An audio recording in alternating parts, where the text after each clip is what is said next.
Hello and welcome to episode 148 of the Chills of Will podcast. The gentleman across the screen has a much cooler background than myself, but that's all right. I'm talking about Chen Chen, and here's a bit of the biography. Chen Chen is an author, teacher, and editor. His second book of poetry, Your Emergency Contact Has Experienced an Emergency, is out now from BOA Editions. The UK edition will be published by Bloodaxe Books in October.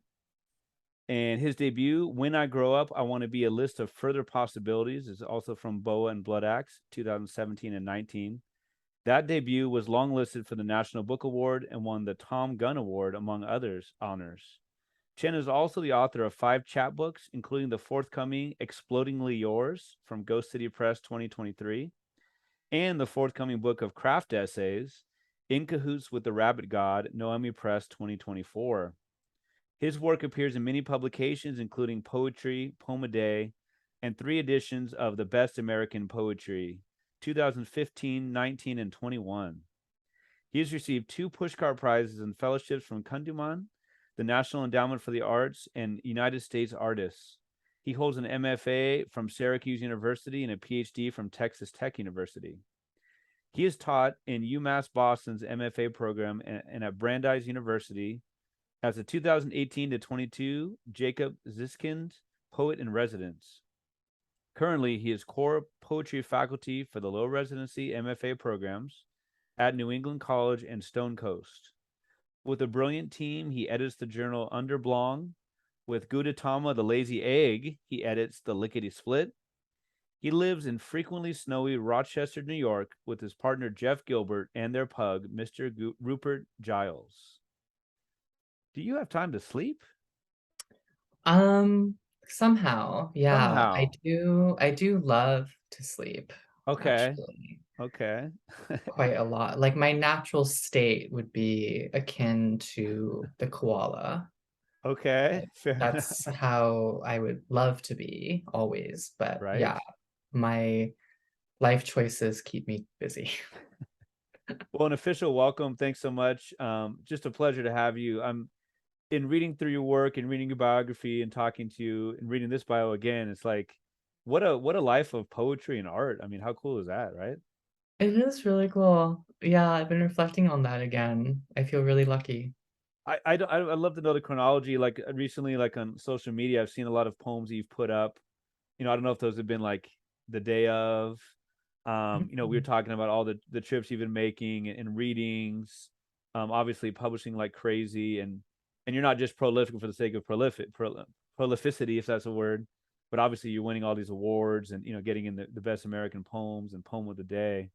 Um, I guess to start off by asking you, like, I mean, do you find muses? Do you seek out muses? Like, are you one of those people who's like, my everyday life is my art? How are you so Mhm. prolific and so creative? Well, thank you. Um, yeah, it's funny because it doesn't like internally, I don't feel like I'm that prolific a writer because it can actually take me quite a long Sure, time to sure. work on any single poem. Hmm. And this new book felt like it took a while, actually.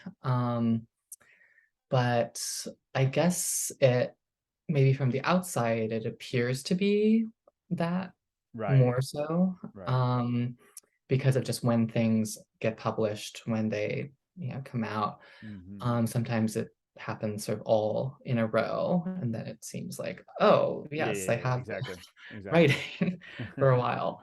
Um, so yeah, I guess I'm constantly um yeah, dipping into the poetry realm. Hmm. And I love working on writing. It's so much fun to me, especially poems. Essays I've been working on, it's like Uh-huh. less like just fun for Right, me. right, right. But it is also very absorbing and engaging in a different way. Huh. But yeah, in terms of inspiration, I just try to be really open and receptive to wherever it comes from. Mm-hmm. And so I used to feel like, oh, there are certain things that are worthy of being a poetic subject and other Uh-huh. things are not. And over time, I've really shed that expectation. And I always Mm-hmm. tell my students, like, stay open. You never know. It might, the next poem might come from a funny billboard you see while Mm. on a road trip, or Mm-hmm. from a really nice walk in an arboretum with a friend, or, an overheard piece of conversation just, Sure. in a coffee shop. So it could really come from anywhere. And I think it's more about how you pay attention Mm. to the world around you, but also the world inside you. Mm. Um, so yeah, it doesn't have to be like seemingly the most important thing. Right. Um, but also I think your obsessions ultimately choose you. And so it's Mm. also paying attention to like what do you gravitate towards, what really sustains your interest. Mm-hmm. Oh, I appreciate that. I mean, is it an oversimplification to say, like when you're talking about you didn't think some things were worthy? Is it like, classic like highbrow, lowbrow? Is that kind of what you're Yeah, talking about? definitely. Uh-huh. I used to think like, oh, I can't bring all this pop culture into poems, which Right. of course now I do so much Yeah, of. yeah. Yeah. Or, I can't make a kind of vulgar joke in a poem, which of course I also do plenty of. Um, so yeah, there was a process, I would say, that's really started in grad school, Mm. where I started to experiment a lot more Mm. with bringing my actual voice, like how I really talk to people, Right. especially people that I'm close Right. to bring that into poems. And it just made everything so much more alive when I Mm. let myself do that. That makes a lot of sense. In the bio I was reading, so I mean, so you have so you have craft essays coming out as well, Hmm. right? There's like Matthew Salesses has his from a couple years back, Hmm. of course. So good. Yeah. I'm honored. I'm gonna be able to speak to him in a couple months. And Matt Bell had his that Hmm. on Twitter every time I see, oh man, you help me, you help me, help me. I think Yeah. I kind of feel like stereotypically in the past they were kind of seen as like robotic or boring, like the stuff on Hmm. craft, except for of course Anne Lamott's great Bird by Bird. But so that's so cool that like you talk about like Matthew and Matt Bell and yours, like those are ones that you want to read. Those are like must reads, not like you have to read, right? Like you have to read for a Hmm. class or something like that. What do you think you'll be bringing? What are you bringing to the table with your craft essays? Yeah, thank you for asking. And I mean, those are fantastic, recent books to Mm, be kind of in company with, yeah. um, and really important ideas in those books to kind of interventions, right? Huh.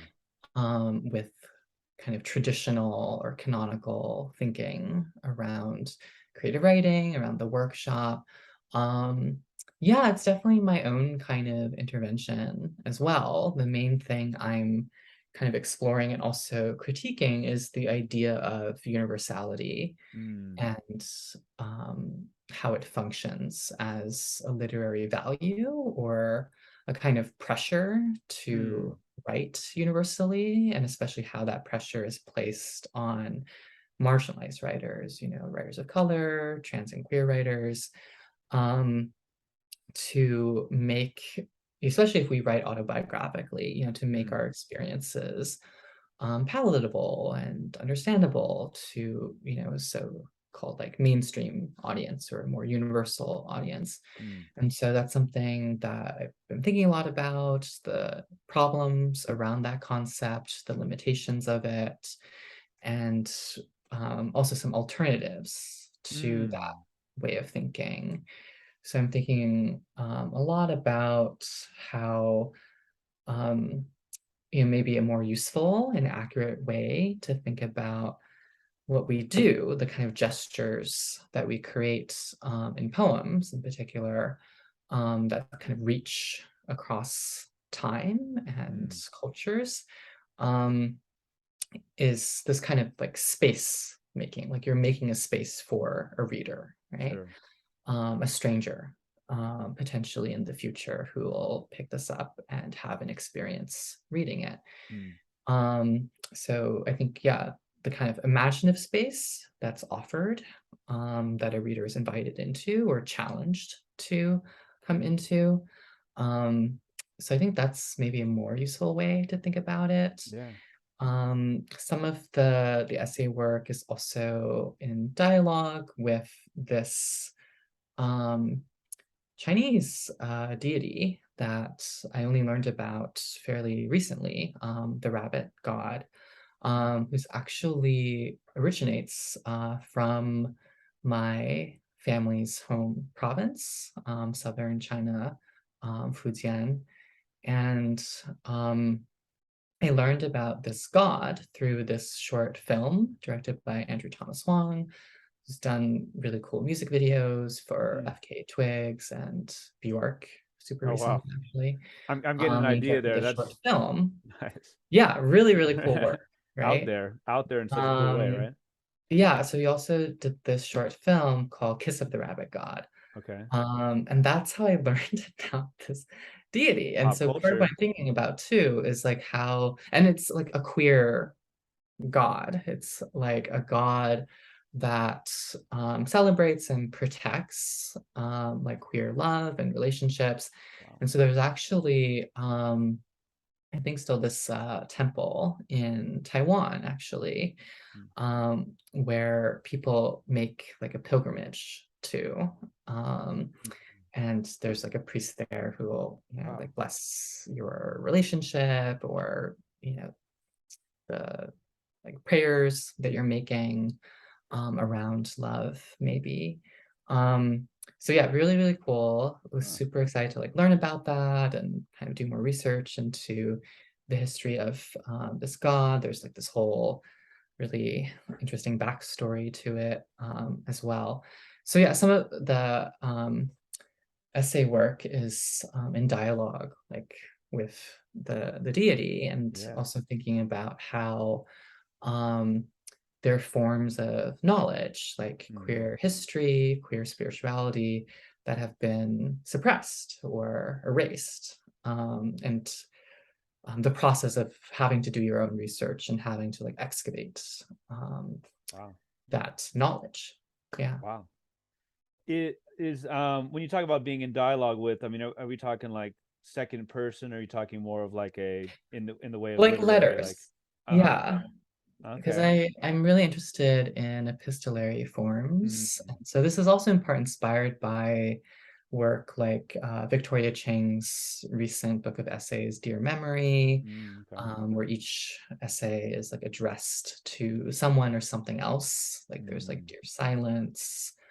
There's also this great piece by Jennifer S. Chang, called Dear Blank Space. That's this essay written as a series of these really short letters, all addressed to like Mm. concepts. Mm. Um, so yeah, part of it, yeah, is inspired by that form. I remember reading once, I don't remember who wrote it, but it was about like his or her culture. The line was something like, my culture, this culture, quote, assimilated into homophobia, which I Mm-hmm. thought was so interesting, right? I wonder, when you talk about Yeah. like the rabbit god, do you see like a connection there where, Mm-hmm. I think maybe sometimes we assume that like hopefully progress comes as time goes on, the Right. whole what great arc of Mm-hmm. justice type of thing, but maybe not. Right. I wonder, did you find something there about like kind of assimilating Mm-hmm. into homophobia almost? Yeah. Well, I think history is actually very non-linear. Hmm. Hmm. We like to imagine that, oh, in the past, like people had these kind of attitudes, and now things have progressed and Right. will continue to.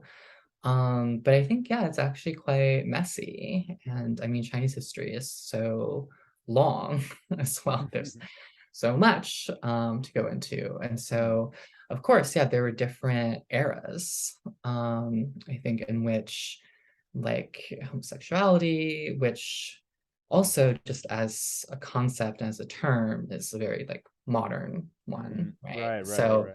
in terms of like how sexuality or like relationships, Hmm. worked, that's also quite different from one historical period to another. And so we could talk about like queer sex or relationships of a kind.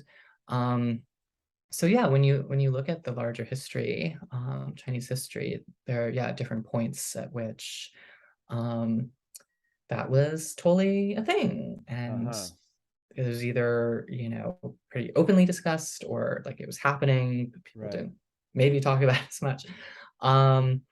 And of course, it's a thing today, but there is quite a bit of is official kind of suppression of it. But there's also, I think, a lot of effort on the part of like advocates and activists, working toward more progress around LGBTQ rights and just community building as well. Yeah. I mean, I know all of us are just sick and tired of hearing, like, oh, like a return, like, oh, return to fascism and all this. We're sick and tired of hearing it, but like, I mean, it's true, like you said, it's not necessarily a linear thing. It's make America great again. What was it? When was it great? I How was it know, great? it's a fantasy. It's a very weird fantasy of, like, I'm always wary of that. Like when people talk about it, in a US context or in another country's context, of like a golden age that they're trying to get back to, but it never actually existed like that. Anyway, so it's a myth. You're obviously a wordsmith. You traffic in words, so like I wonder, I mean, in 2022, I wonder why you use the word, or how you use the word, what connotations it has. The word queer, like, I know, I don't know, 20, 30, 40 years ago, a lot of it was reclaiming, right? Like a slur, and it was used as slurs, and reclaiming and that kind of thing. I wonder kind of like if you've seen, even in your lifetime, like an evolution of the word, or why you're like, you would be firm in using it, or maybe you're not as firm in using it. I don't know. I think about specific individual words a lot, which is maybe not surprising for a poet. I love etymology, like I love looking it up and tracing the history of a word and seeing, I mean, often English, Latin or Greek roots, or an Anglo-Saxon root, or, further back, like Proto-Indo-European roots. So all of that is really fascinating to me. Also just like how languages are so interrelated, and there are so many of us out there, I think, right? Right? There are a lot of us out there. And continue to evolve and influence one another. And in the new book, I have some bilingual poems as well. So Mandarin next to English, and that was a very deliberate choice to experiment with that kind of multilingual writing. Like I was partly nervous to do that, especially because I don't translate a lot of it. And so I knew that was like risky for maybe some readers not wanting to make the effort to understand it. But to me, it was really important to write from a place that was just true to my life. Like that's how I grew up, switching between these languages all the time. And I used to think like, oh, I had to be fluent in Mandarin to write in it, to bring it into my poems. And I'm really not. It's quite rusty. And the Mandarin that's in the book is like very basic. It's like second grade like level at most. But it was important to me to actually write from the actual experience of language that I've had. But yeah, specifically with your question, like a particular word, I mean, I've been thinking about this a lot lately, actually. Like the reclaimed slurs. And for me, one of them that I used to, like, I think queer, I was always, maybe like it's a generational thing as well. Like for me, growing up, it was kind of already you know, Pretty this whole established. reclaimed term, although I didn't use it as much until maybe college, I would say. Like before that, I would just use gay, and Mm-hmm. then queer kind of became more of the umbrella term, but also had a certain like political Right. edge to it, that I appreciate. But another word like that, that I think is maybe still more controversial, is faggot, or, you know, like the F slur, I'll say. Um, and I can understand why, you know, for some people it's still like it's not reclaimable for them. Mm. And for many years, I felt that way too. Like I didn't want to use it because it felt like a very violent term. Mm. Um, but yeah, in recent years, it's something that I have embraced. And part of that is seeing it in other queer writers' Mm. work Mm-hmm. and seeing them use it in such a playful manner and in this very um, yeah, like casual and also like sensual way. In particular, like Justin Chin's work.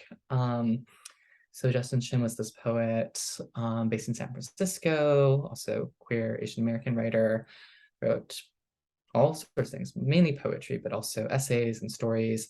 So one of his poems, an excerpt from it is an epigraph for this book. There's also a poem dedicated to him, and Mm-hmm. kind of this elegy, thinking about how we never got to meet because he died in 2015. Yeah. So, and you know, wanting to have a conversation with him. So it sort of Mm. happens, you know, through the Mm. poem. But yeah, he uses the word fag in that delightful poem, Lick My Butt. And I love how he uses it. And yeah, it's like one of the pieces that got me more into the word, both on a personal level, but also as a writer. Yeah. So yeah, I think often through poetry, my relationship to certain words changes.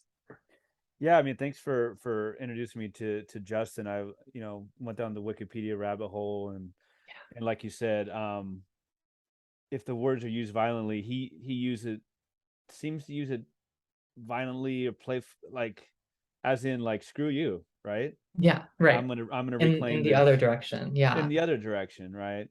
And yeah, I Hmm. mean, it's very sad to read. Obviously, that he passed away it was 7 years ago. But I on my computer right now, I have his Wikipedia page open, so I was checking it out.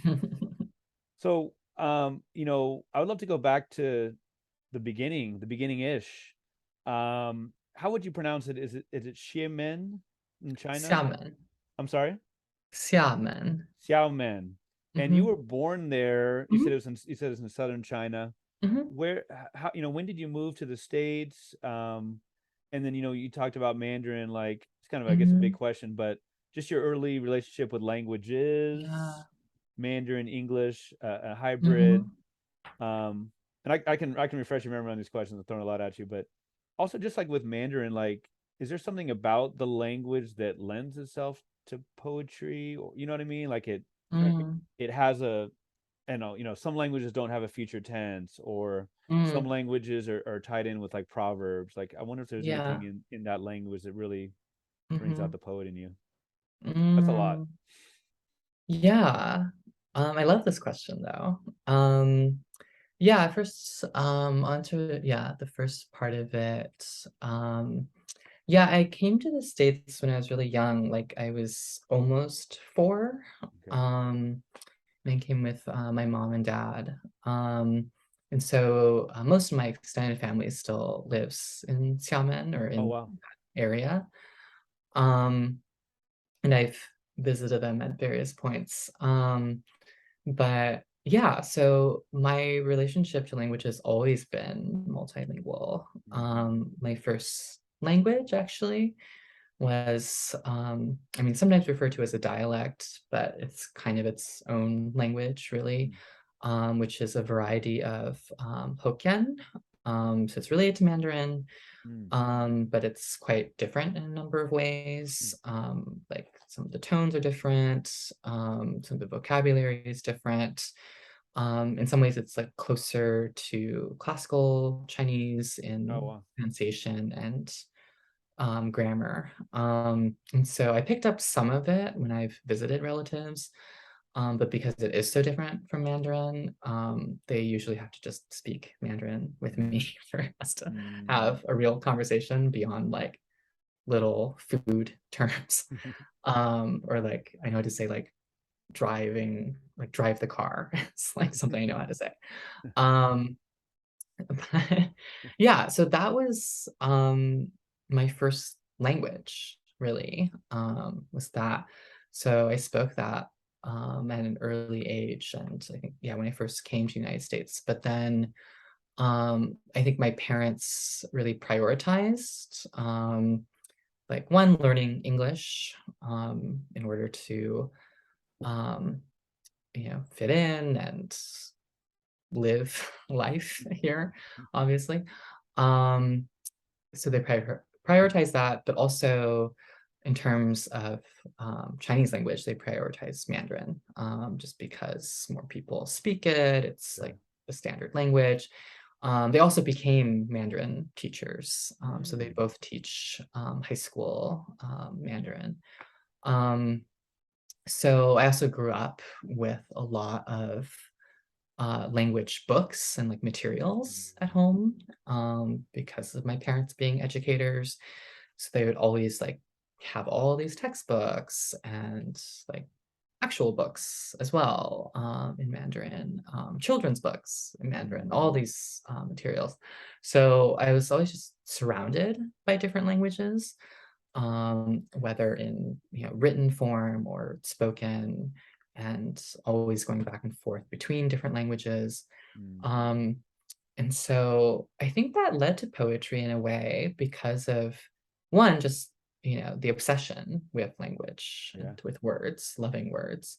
But two, also just seeing how much, well, how malleable, right? Communication is. Um, that it's not one thing ever. That there are all these languages, all these ways to communicate, and that shifts the tone in which you say something. It shifts the rhythm of it. And yeah, I do think Mandarin is a really rich language for poetry. I don't know a ton about like contemporary writing in Mandarin. Like I know a little bit, but I mean, I had to memorize poems in Mandarin as part of growing up and keeping up with language study. So there, yeah, there's some like famous like Tang Dynasty, poems. So very like classical, very formal kind of language. But yeah, I think because there are a lot of, for one, there are a lot of puns in Mandarin, because a lot of words that sound similar or just the tone is different. There are a lot of tongue twisters in Mandarin. I wrote about that in a poem in my first book, where like it was like this whole sentence. It's sort of like the buffalo sentence in English. All right. Where it's just like the same word, but in Mandarin, just the tone changes. Okay. And it like tells this whole story actually just with like one sound, which is pretty incredible.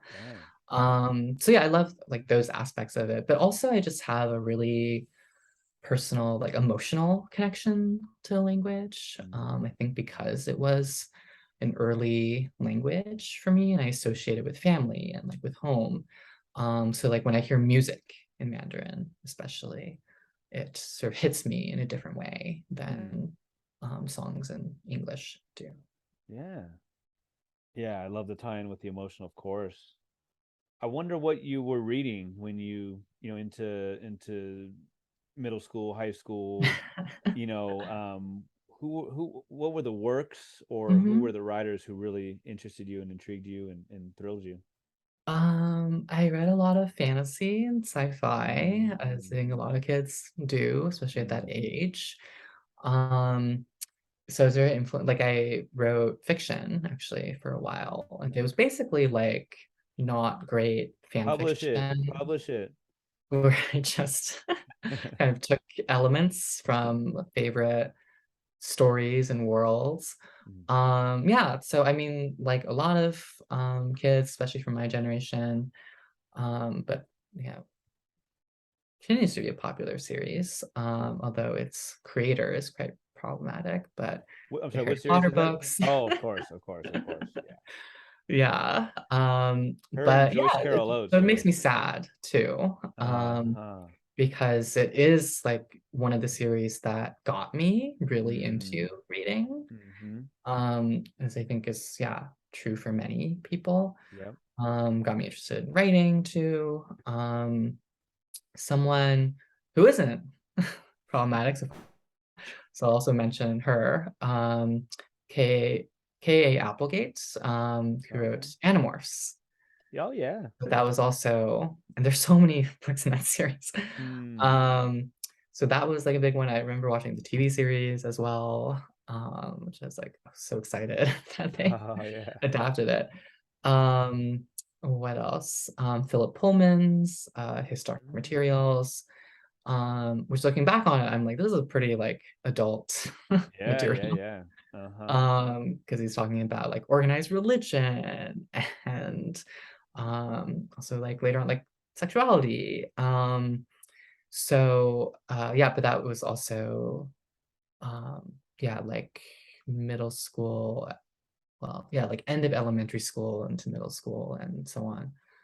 With that series. Also really loved Garth Nix, the like Sabriel series, Okay. which I think he has continued kind of recently. Mm. I haven't followed it. But yeah, so a lot of fantasy, kind of like epic fantasy Mm-hmm. and like young protagonists having to take on these really big roles, Mm. and save the world basically. No So big deal. No big deal. yeah, Yeah. no big deal. Just and also finish school often Yeah, yeah, yeah, at yeah. the same time.